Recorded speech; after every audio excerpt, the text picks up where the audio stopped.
from the following data provided by Messrs Agri Limited, estimated working capital requirements for the year ended 31st March 2017. Okay, estimated activity operation for the year 2,60,000 units in 52 weeks. Raw material remain in stock for 2 weeks and production cycle takes 2 weeks. Finished goods remain in stock for 2 weeks. 2 weeks credit is allowed by supplier. 4 weeks credit is allowed to debtors. Time lag in payment of wages and overheads is 2 weeks each.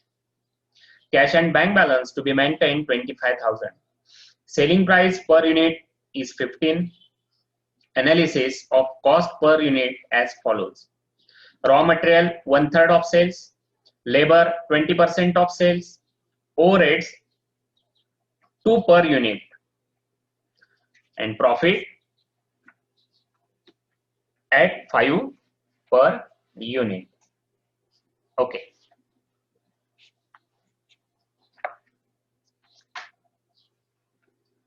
Now, assume that the operations are evenly spread out throughout the year. Wages and overheads accrue similarly. Manufacturing process required feeding of material fully at the beginning. Degree of the work in progress is 50%. Debtors are to be estimated at selling price. यानी आपको ये सब estimated working capital prepare करने के लिए सब information दिया है. Okay? तो यहाँ पे देखिए estimated activity operations for the year, यानी इस year में 2,60,000 units आपको यहाँ पे प्रोडक्शन हो रहा है आपका, राइट? तो कितने 52 वीक्स, यानी साल में कितने वीक्स होते हैं 52 वीक्स, तो 52 वीक्स का ये पूरा आपको प्रोडक्शन दिया हुआ है, राइट? तो बाद में आपका जो स्टॉक है वो स्टॉक 3 प्रकार का स्टॉक जो है वो 3 प्रकार का स्टॉक जो रहने वाला है आपके स्टॉक होम में वो कितने देर रहने वाला है ऐसा दिया आपने. रॉ मटेरियल है 2 वीक्स, प्रोडक्शन यानी प्रोडक्शन साइकिल यानी ये वर्क इन प्रोसेस है, वर्क इन प्रोसेस 2 वीक्स और फिनिश गुड्स 2 वीक्स. ऐसे ही सबका दिया है. क्रेडिट अलाउड कितना दिया है, क्रेडिट टू अपना कस्टमर को कितना दिया है क्रेडिट, ये सब आपको इंफॉर्मेशन दिया है. उस हिसाब से आपको एस्टिमेटेड वर्किंग कैपिटल प्रिपेयर करना है. ओके, तो एस्टिमेटेड वर्किंग कैपिटल प्रिपेयर करने के लिए क्या लगता है, करंट असेट और करंट लायबिलिटीज. तो ये सब जो आइटम्स है वो करंट असेट और करंट लायबिलिटीज में आपको वहां पे डालने हैं. Okay, next. अभी फर्स्ट थिंग यहाँ पे सब रेट्स दिए, रॉ मटेरियल के रेट्स है, लेबर के रेट्स है. तो ये रेट्स जो है ये रेट्स आपको पहले निकालना चाहिए पर यूनिट कितना आता है. जैसे कि अभी देखिए वर्किंग कैपिटल अगर आपको बनाना है तो फर्स्ट क्या आएगा आपका, फर्स्ट आएगा current assets. Okay, current assets.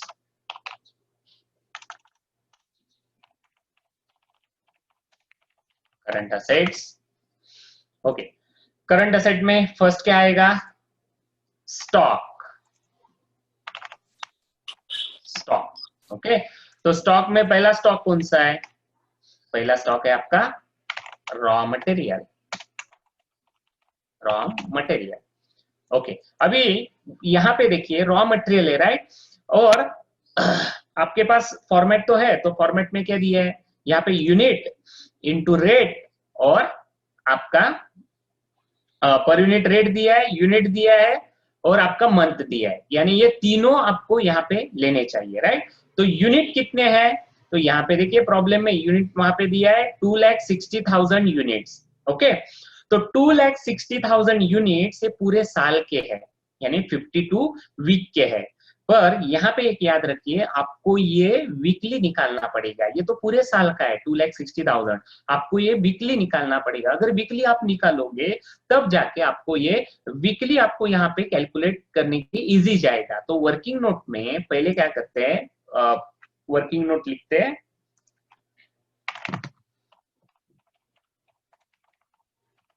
Okay, इसमें weekly units of production, weekly units of production. Okay, वहां पे क्या दिया उन्होंने, ईयरली, ईयरली यानी 52 वीक लिखा तो भी चलेगा, 52 week, 52 week production is 2,60,000.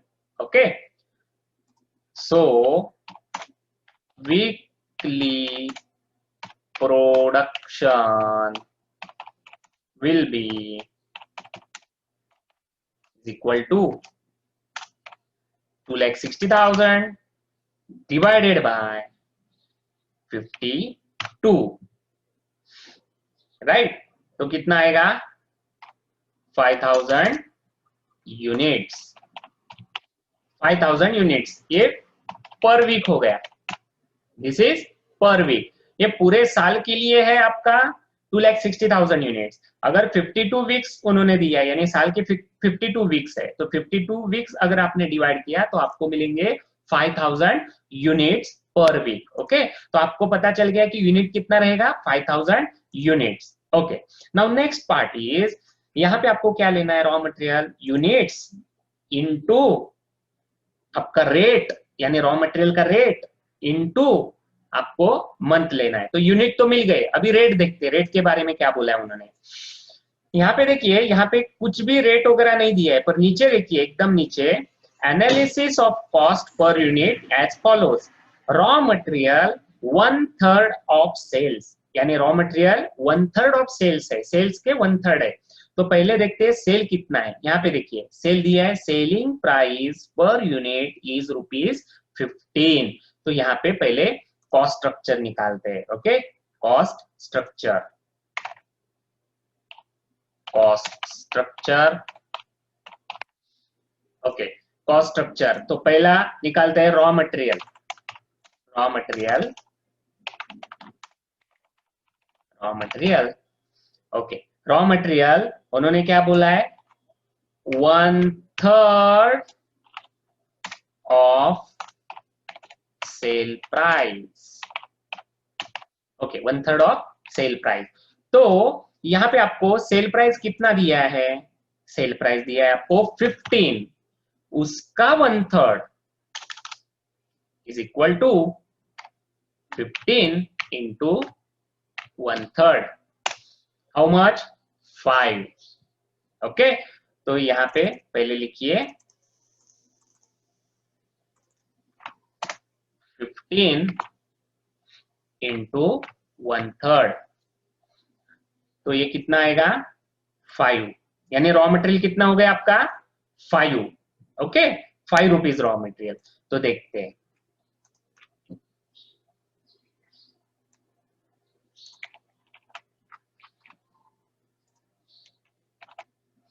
Okay, raw material 5। Now आपको यूनिट तो मिल गए, यहाँ पे देखिए unit 2,60,000 divided by 52, 5,000 units, right?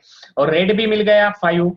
Now 5,000 into rate 5 है, इंटू अभी आपको मंथ यानी जो पीरियड है आपका, वो पीरियड कितना रहने वाला है स्टॉक में, वो दिया है। यहाँ पे देखिए वो दिया है, यहाँ पे raw material remain in stock, raw material remain in stock for 2 weeks.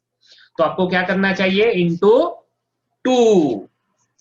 Okay, into 2 करेंगे, into 2। Okay, this is your working, 5,000 into 5 into 2।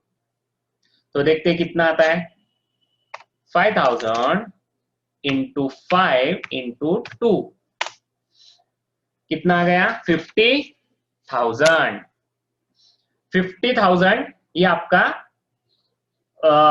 Raw material आ गया, right? Now next, raw material के बाद दूसरा स्टॉक है आपका work in process, work in process. Okay, तो work in process में आपके 3 है टाइप्स, यानी 3 आपको इंक्लूड करने पड़ेंगे। पहला है मटेरियल, नेक्स्ट है लेबर, ओवरहेड्स।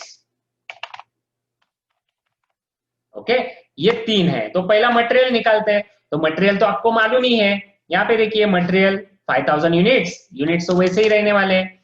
और मटेरियल का रेट भी निकाला है आपने 5, और कितना मंथ रहने वाला है वो पहले देखते हैं। यहाँ पे देखिए the production cycle takes 2 weeks, यानी प्रोडक्शन साइकिल 2 वीक्स मतलब आपका जो प्रोडक्शन हो रहा है, वर्किंग प्रोसेस में जा रहा है, वो रहेगा आपका 2 वीक्स। तो यहाँ पे आप लिख सकते हो 2 वीक्स इंटू 2, यहाँ पे तो सेम ही आएगा 50,000। ओके, तो यहाँ पे एक काम करते हैं, यहाँ पे एक इनर कॉलम कर देते हैं, यहाँ पे एक इनर कॉलम करेंगे क्योंकि वो 3 है ना उसको, इसलिए मटेरियल है आपका 50,000। नेक्स्ट लेबर, अभी देखिए यूनिट्स तो सेम रहने वाले हैं, यूनिट्स तो सेम आपके पास ये भी आ गए, यानी 2 वीक्स का आपको ये भी मिल गया, यहाँ पे दिया है उन्होंने प्रोडक्शन साइकिल टेक्स 2 वीक्स, तो 2 वीक्स तो मिल गए आपको। पर एक याद रखिए यहाँ पे लेबर का रेट दिया है क्या, वो पहले देखने पड़ेगा, लेबर का रेट है क्या। तो यहाँ पे देखिए लेबर 20% ऑफ सेल्स, यानी लेबर जो रहेगा आपका 20% ऑफ सेल्स, आपका सेल तो 15 है, तो यहाँ पे पहले यस, यहाँ पे रॉ मटेरियल जो कॉस्ट स्ट्रक्चर आप कर रहे हो उसी में ही वर्किंग में labour 20% of sales. Okay, 20% of sales. तो देखते हैं कितना आता है। आपके पास सेल प्राइस तो मालूम है आपको 15 दिया है उन्होंने, तो देखते हैं 20% कितना आता है, 15 इंटू 20 डिवाइडेड बाय 100, 3, यानी लेबर रेट आपका हो गया 3, तो 3 पर यूनिट हो गया। तो आपके पास यहाँ पे है वो लेबर 5000, 5000 इंटू 3 इंटू 2। अभी देखिए यहाँ पे आपको क्या करना है, हाफ करना है, हाफ, क्योंकि लेबर और ओवरहेड के बारे में आपको वो हाफ करना है, क्योंकि वहां पे प्रोडक्शन खत्म नहीं हुआ है, वर्क इन प्रोसेस में है। तो लेबर और ओवरहेड के बारे में कभी भी याद रखिए, अभी ये 2 वीक्स किया आपने, इसको आपको हाफ करना है, इंटू 1 डिवाइडेड बाय 2 करो, या फिर 50% करो, कुछ भी करो, नो प्रॉब्लम। ओके, तो ये आपका रहेगा हाफ, यानी 5000 इंटू 3 इंटू 2। अगर समझ लीजिए ये जो 50% है, ये आपने 2 के जगह पे 1 वीक जो किया तो भी चलेगा। यानी क्या क्या करना चाहिए आपको, एक ऐसा भी लिख सकते हो आप, इंटू 2 इंटू 1 डिवाइडेड बाय 2, या फिर 50%, ऐसा भी कर सकते हो आप। Okay, otherwise you can write 1 week, क्योंकि 2 वीक्स का हाफ क्या है, 1 वीक, तो 1 वीक आप लिख सकते हो, तो नो प्रॉब्लम, यहाँ पे कर सकते हो, is equal to 5000 into 3 into 1, 15,000, 15,000 is your labour. Okay, ये लेबर का हो गया। नाउ नेक्स्ट ओवरहेड्स, यूनिट्स तो सेम रहने वाले 5000। ओके, अभी आपको क्या देखना है, रेट देखना है, रेट, ओवरहेड्स का रेट। तो उन्होंने क्या बोला है, ओवरहेड्स 2 पर यूनिट। ओके, पहले वर्किंग में लिखते हैं 2 per unit, overheads, overheads 2 per unit, direct दिया है उन्होंने 2 पर यूनिट, नो प्रॉब्लम, तो डायरेक्ट लिख दीजिए वहां पे 2 पर यूनिट। तो लिख देते हैं यहाँ पे ओवरहेड्स के बारे में, ओवरहेड्स 5000 इंटू 2 इंटू, यहाँ पे देखिए 2 वीक्स है ना, वर्क इन प्रोसेस 2 वीक्स, ये भी हाफ ही करना है आपको, तो 2 वीक्स का हाफ कीजिए 1 वीक। ओके, सेम, तो यहाँ पे आएगा 10,000, 5000 into 2 into 1 is equal to 10,000, यानी आपका मटेरियल हो गया, लेबर हो गया, और ओवरहेड्स हो गया, ये तीनों की टोटल आपको यहाँ पे लेनी है। ओके, देखते हैं कितना आता है, इज इक्वल टू, ये तीनों की total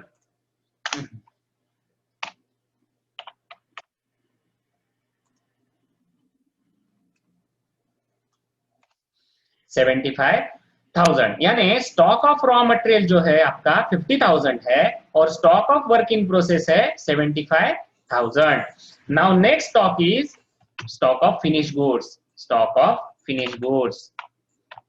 stock finish goods. Okay, अभी देखिए यूनिट. यूनिट तो आपको सेम रहने वाले हैं, 5,000 यूनिट रहने वाले, वीकली तो सेम ही रहेंगे. हाँ, अभी रेट. रेट के बारे में आपको कल ये दिया था, क्या बोलते हैं उसे, फॉर्मेट दिया था. तो उसमें उन्होंने क्या बोला है स्टॉक ऑफ फिनिश गुड के बारे में, वहां पे क्या बोला है, कौन सा आपको रेट लेना चाहिए वर्किंग में. देखिए प्रोडक्शन कॉस्ट. Very nice. अभी आपको प्रोडक्शन कॉस्ट निकालना है. तो यहाँ पे देखिए आपने कॉस्ट स्ट्रक्चर निकाला था, ये देखिए कॉस्ट स्ट्रक्चर निकाला है, राइट. तो उसमें रॉ मटेरियल है 5, देन लेबर है 3 एंड ओवरहेड्स है 2. ये आपका total cost. This is total cost. तो आपका टोटल कॉस्ट यहाँ पे रहेगा 10, यानी 5 plus 3 plus 2 plus 5 plus 3 plus 2 is equal to 10. This is your total cost. यानी ये आपकी है प्रोडक्शन कॉस्ट. और आपका सेल कितना दिया है, सेल प्राइस कितनी है, सेल प्राइस कितनी दी है, सेलिंग प्राइस अभी देखा ना आपने कितनी है, सेलिंग प्राइस बताइए.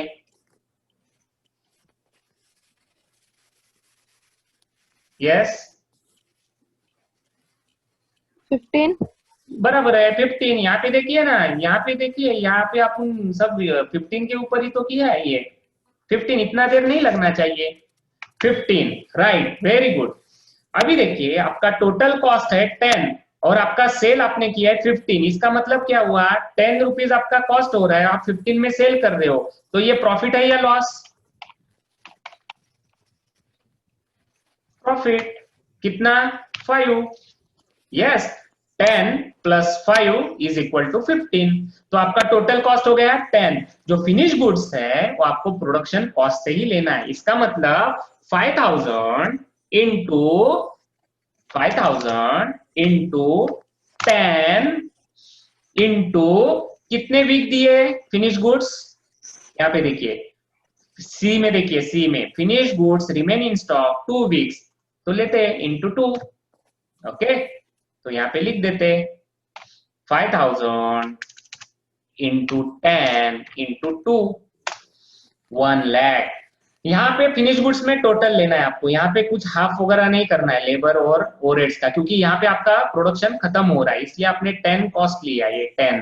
Okay, 5,000 into 10. 10 मतलब यही होता है मटेरियल, लेबर और overheads. 5 plus 3 plus 2. Okay, 5,000 into 10 into कितने वीक रहने वाला है आपके वेयर हाउस में, वो 2 week. 2, 5,000 into 2 into 2 into 10 into 2, that is 1 lakh. तो आपको स्टॉक हो गया आपका, राइट. नाउ सेकेंड इज आपका डेटर्स. डेटर्स लेंगे अभी, डेटर्स. ओके, डेटर्स के बारे में क्या इंफॉर्मेशन है देखते हैं. यहाँ पे देखिए 2 weeks credit allowed by supplier. Allowed by supplier इसका मतलब क्या होता है, ये क्रेडिटर है, सप्लायर ने आपको क्रेडिट दिया है. ओके, यहाँ पे देखिए 4 weeks credit is allowed to debtors, यानी डेटर्स को आपने कितना दिया है, 4 वीक्स क्रेडिट दिया है, राइट. तो यहाँ पे आपको 4 वीक तो मिल गए, आपके पास यूनिट भी है, यूनिट भी 5,000 है, 4 वीक भी मिल गए आपको. सिर्फ आपको क्या निकालना है, रेट. तो रेट के बारे में अगर इसमें कुछ कहा है तो देख लेते हैं. Debtors are to be, last में देखिए एकदम, debtors are to be estimated at selling price. जितना भी सेलिंग प्राइस रहेगा उतना आपका डेटर्स रहेगा. तो इसलिए आपको डेटर्स में यहाँ पे लेना चाहिए 5,000 इंटू सेलिंग प्राइस है आपकी 15 इंटू कितने वीक का देने वाले क्रेडिट हो, 4 वीक्स. तो यहाँ पे 4. ओके, देखते कितना आता है, 5,000 इंटू 15 इंटू 4, 3 लाख, तो आपका डेटर्स हो गया 3 लाख। ओके, नाउ नेक्स्ट है आपका cash and bank balance. Cash and bank balance,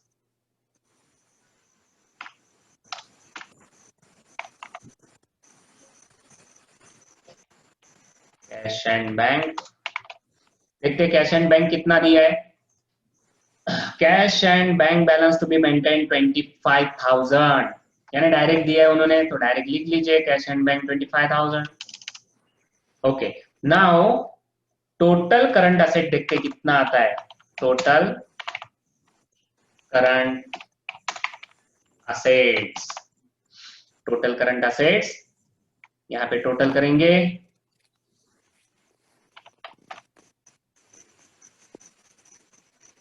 5,50,000। 5,50,000, very nice. 5,50,000 ये आपका हो गया total current asset. Okay, 5,50,000। Now next आपका current liabilities. Current liabilities,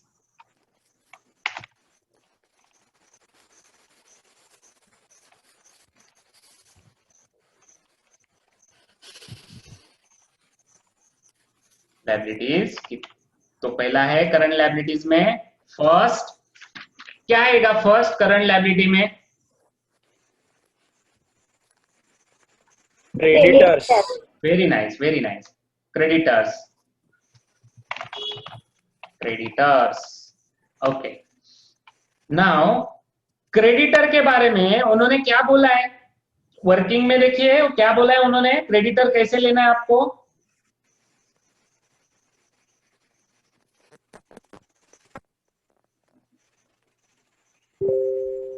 creditor की कॉस्ट,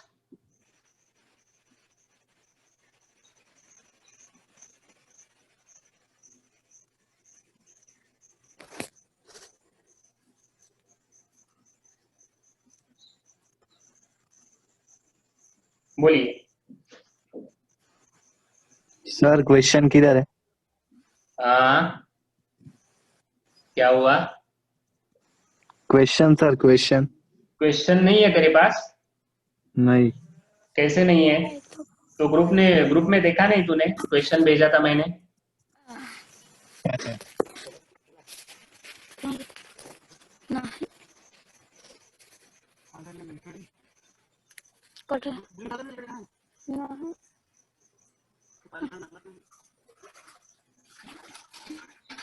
बकरीला पाला दिला. हाँ बोलिए। घरामध्ये विचारायचे नाही. यस, चार कापड आहेत Who be creditor is allowed by supplier. चांगला पावणे करायला सांग. अरे कोण बोलताय?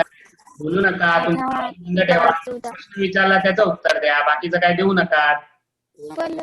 तुमचा मायक्रोफोन ऑफ करा आणि जर काय क्वेश्चनचा आन्सर द्यायचा असेल तर द्या, नाहीतर मग तुम्हाला इथे रिमूव्ह करतो बघा मी, कारण तुम्हाला प्रत्येक वेळेस सांगायचं माझ्याकडे वेळ नाही। Two week credit. यस, अभी देखिए, मैंने प्रॉब्लम के बारे में आपको कुछ बोला ही नहीं था। मैंने क्या बोला है आपको, जो आपको मैंने कल फॉर्मेट दिया था उस फॉर्मेट में क्या लिखा है, क्रेडिटर कैसे लेना है, मैंने प्रॉब्लम के बारे में कुछ भी नहीं बोला आपको।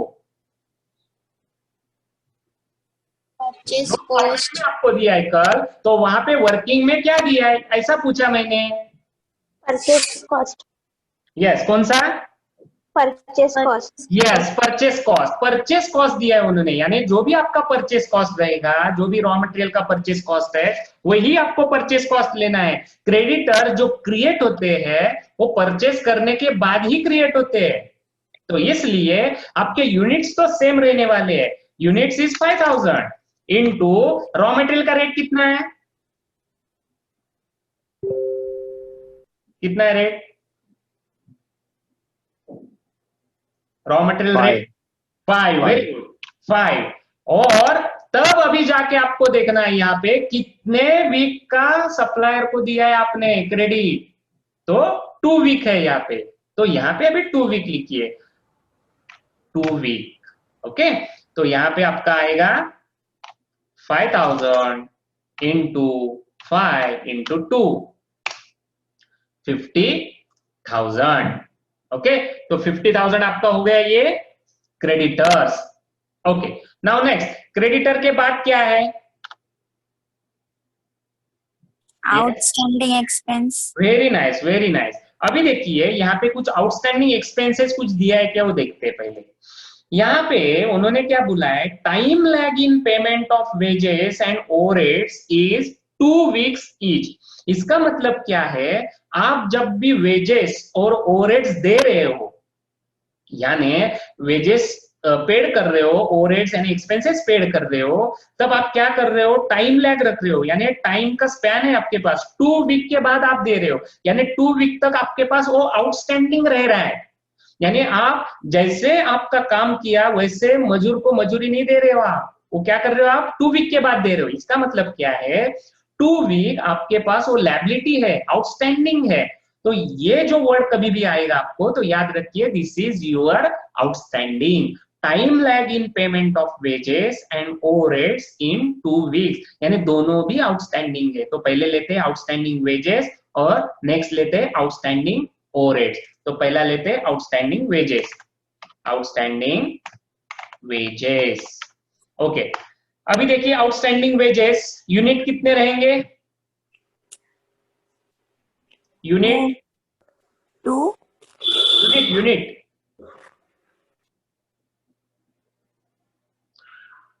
यूनिट्स 5,000. Very nice. 5,000. 5,000 5,000 आपका यूनिट्स रहेगा, राइट. और रेट 3. Very nice. लेबर का रेट दिया है यहाँ पे, देखिए लेबर का रेट है 3. और कितना वीक, कितना वीक बोला है उन्होंने, 2 weeks. Very nice, 2 weeks. तो कितना आएगा अभी यहाँ पे,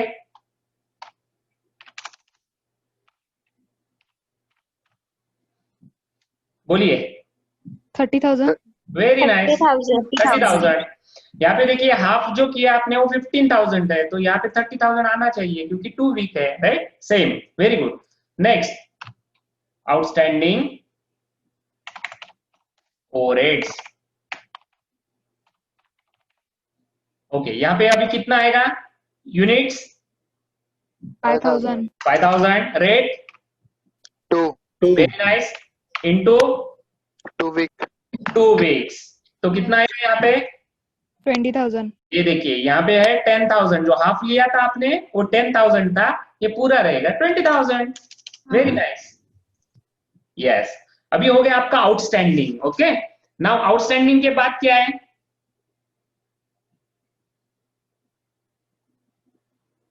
आउटस्टैंडिंग के बाद Total current liabilities. Yes, total current liabilities. Advances वगैरह कुछ दिया है, एडवांसेस. हाँ, एडवांसेस. यस एडवांसेस दिया है. तो प्रॉब्लम में पहले देखना पड़ेगा एडवांसेस है क्या, तो प्रॉब्लम में तो नहीं है. तो आपने जो बोला वो सही है, टोटल करंट लायबिलिटीज. तो आपको यहाँ पे लायबिलिटीज लेना चाहिए, total current liabilities.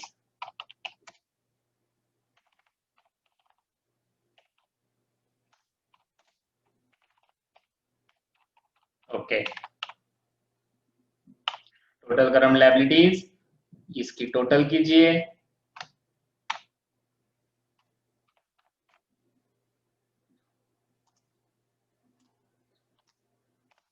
How much, 1 lakh. Okay, so 1 lakh is your current liabilities. तो 1 lakh रहेगा आपका total current liabilities. Now working capital estimated. Working capital